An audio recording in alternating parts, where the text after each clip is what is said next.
Every 23 seconds, someone somewhere is diagnosed with cancer.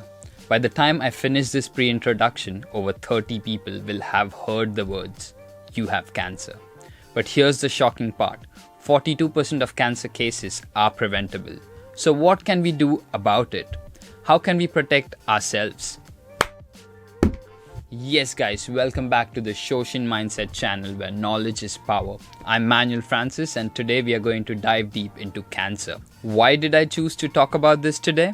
I lost my aunt to this relentless disease, and with Cancer Awareness Month spanning September and October, it's a reality. We need to talk about this. It's personal for me, but it's also something that affects millions of lives around the world. And today I want to share with you not only the science behind cancer, but also how we can fight it. So let's start with this. What exactly is cancer? If you think you already know, stick around because I bet there's more to it than you realize. Let's dive into something you probably didn't know about your own body. Did you know your body is constantly regenerating itself? Every day, about 330 billion cells die and are replaced.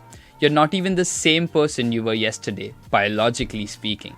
For example, your skin cells regenerate every 4 weeks, and the lining in your intestines regenerates every 5 to 7 days. But here's where things can go wrong. Imagine if one of these cells mutates, gets an error in its DNA, and starts multiplying uncontrollably. That's cancer. And here's the thing, there are over 100 types of cancer, each affecting different cells and organs. And if that doesn't surprise you, consider this. Cancer is the second leading cause of death globally, right after cardiovascular disease. And here's something else. Certain cancers can be hereditary, with up to 10% of cancers caused by inherited genetic mutations such as BRCA1 and BRCA2 in breast and ovarian cancer, while 1 in 2 people will develop cancer in their lifetime. But how does it actually spread through the body? Okay, let's talk about how cancer spreads. Cancer cells are like escape artists. They can break free from their original location, travel through the bloodstream, and invade other parts of the body. This process is called metastasis. And here's something you might not know. 90% of cancer deaths are due to metastasis and not the original tumor. And this happens because cancer cells can hide from the immune system, evading detection and continuing to grow unchecked. But here's something really fascinating. Our bodies have an inbuilt security guard for this kind of problem. It's called the P53 tumor suppressor gene. This gene is like a security guard stopping damaged cells from growing uncontrollably. But what happens when this security guard itself is damaged? If you are still here, you absolutely love my work. So show your guys some love by liking, sharing and subscribing to my channel. Let the algorithms know we are making meaningful content and help me reach more people with these deep dives into important topics. When this P53 gene gets damaged, that's when the things get out of control. Mutations in the P53 gene allow cancer cells to grow unchecked, leading to tumors and metastasis. So let's pause for a moment and talk about stem cells, because these are the foundation of how our body regenerates. When we are young, stem cells are like a blank slate. In fact, when a fertilized egg becomes a blastocyte at early stages of pregnancy, it contains embryonic stem cells, which can become any type of cell in the body. These are what we call pluripotent cells, capable of turning into everything from blood cells to skin cells to muscle cells. As we grow, however, our body begins to rely on somatic adult stem cells. These stem cells are more specialized. For example, blood stem cells only make blood cells. Brain stem cells only make brain cells. There are about 400 different types of cells in our body, each with its own unique purpose. Skin cells, fat cells, nerve cells, blood cells, etc. And here's something amazing. Your body replaces 2 to 3 million red blood cells every second. In fact, after donating blood, the plasma is restored within 24 hours, while it takes about 4 to 6 weeks to replace the lost red blood cells. But here's the downside. Some cells don't regenerate as well. Cells in the brain and heart, for example, have very limited capacity to renew themselves, which is why damage in these areas is so serious. The same goes for cancer. If cancer evades areas where regeneration is slow, like the brain, the effects can be devastating. Now, most people have heard of chemotherapy, but did you know it's like trying to kill a fly with a sledgehammer? Sure, it destroys cancer cells, but it also attacks healthy cells in the process. Ever wondered why people undergoing chemotherapy lose their hair and become bald? It's because chemo targets fast-growing cells like hair follicles. But that's not all. It also affects the digestive system, causing nausea, vomiting, and diarrhea. And it destroys blood cells, leading to anemia and fatigue because hemoglobin levels also drop. Here's a tough fact to swallow. Chemotherapy doesn't always work. Some cancers develop resistance, returning even stronger than before. So, is there a better way? Now, if you know about immunotherapy and wondering why immunotherapy is so good, unlike chemotherapy, immunotherapy doesn't target cancer cells directly. Instead, it empowers your own immune system to recognize and destroy cancer cells. What makes it even better is that once your immune system learns how to identify cancer cells, it can remember them, reducing the risk of cancer returning. That's why immunotherapy has revolutionized the fight against cancer. It's a smart, adaptive approach that can sometimes lead to complete remission. Now let's talk about the future. One of the most promising developments is CRISPR. This gene editing tool allows scientists to precisely cut out parts of DNA that can cause cancer. Imagine being able to erase cancer causing mutations. This is where we are heading. But CRISPR isn't the only innovation. CAR T therapy reprograms your own immune cells to hunt down and kill cancer cells. It's already being used to treat blood cancers and it's showing promising results. And here's another game changer, AI. Tools like Chief use artificial intelligence to detect cancer and predict outcomes.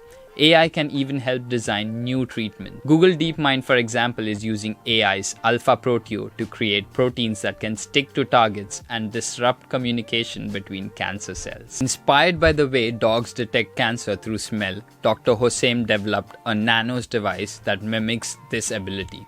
The device analyzes volatile organic compounds, VOCs, from a person's breath or skin which tumors release. This non-invasive method offers a promising way to detect cancer early before symptoms even appear. So what causes these dangerous DNA mutations, you might wonder? While about 5 to 10% of cancers are due to inherited mutations, most come from our environment and lifestyle choices. And here's where you need to pay attention. One of the most common causes is UV radiations from the sun. Here's the science. UV rays penetrate your skin and damage the DNA in your cells, causing mutations that can lead to skin cancer. And here's something that might surprise you. Skin cancer is the most common type of cancer worldwide, with over 1 million cases diagnosed annually in the US alone. So how do you protect yourself? Avoid direct sun exposure between 10 a.m. to 4 p.m. and use sunscreen with at least SPF 30. Did you know some viruses can cause cancer too? It's true, viruses like HPV, human papilloma virus, HIV, Merkel cell polyoma virus are linked to cancers like cervical cancer, liver cancer, and others. For example, HPV causes most cases of cervical cancer, and hepatitis B and hepatitis C can lead to liver cancer. This is why vaccines for these viruses are so critical in cancer prevention. Now let's switch gears and talk about breast cancer. You've probably heard of it, but did you know that it can affect men too? Around 1% of all breast cancer cases occur in men. But here's something you might not know. Certain chemicals like parabens and phthalates found in plastics and cosmetics can disrupt your hormones and increase your risk of breast cancer by mimicking the action of estrogen. It's not just the products we use that are harmful, our food can be too. Many processed foods contain chemicals and additives linked to cancer. Sunset yellow FCF and carmosine, for example, are food coloring that have been banned in some countries due to their health risk. They are found in some beverages and cold drinks. And chemicals like styrene, myrcene, and benzophenone, which were once common in food packaging, have been banned because they are carcinogenic. Fresh, whole foods are always a safer choice. Now let's talk about how you can help. DKMS is an organization that connects blood cancer patients with stem cell donors. And here's the thing, finding a perfect match is rare, with only 1 in 100,000 chance. And did you know donating stem cells is as simple as donating blood? You could be the match someone desperately needs. So, can we end cancer in our lifetime? With new advancements in treatment and prevention, we are getting closer every day. But it starts with us. 42% of cancer are preventable. Exercise plays a crucial role during cancer treatment by improving strength, boosting immunity, and helping manage side effects like fatigue. Lance Armstrong, the professional cyclist, famously survived testicular cancer that had spread to his lungs and brain. He remained dedicated to exercise throughout his treatment, which aided in the recovery and helped him win multiple Tour de France titles. Similarly, Yuvraj Singh, an Indian cricketer, overcame lung cancer by maintaining his fitness and healthy diet during chemotherapy. Research shows that staying active during treatment can improve survival rates and reduce the risk of cancer reoccurrence. Vitamin D deficiency has been linked to an increased risk of cancer, particularly in colorectal cancer. A healthy diet goes a far way too.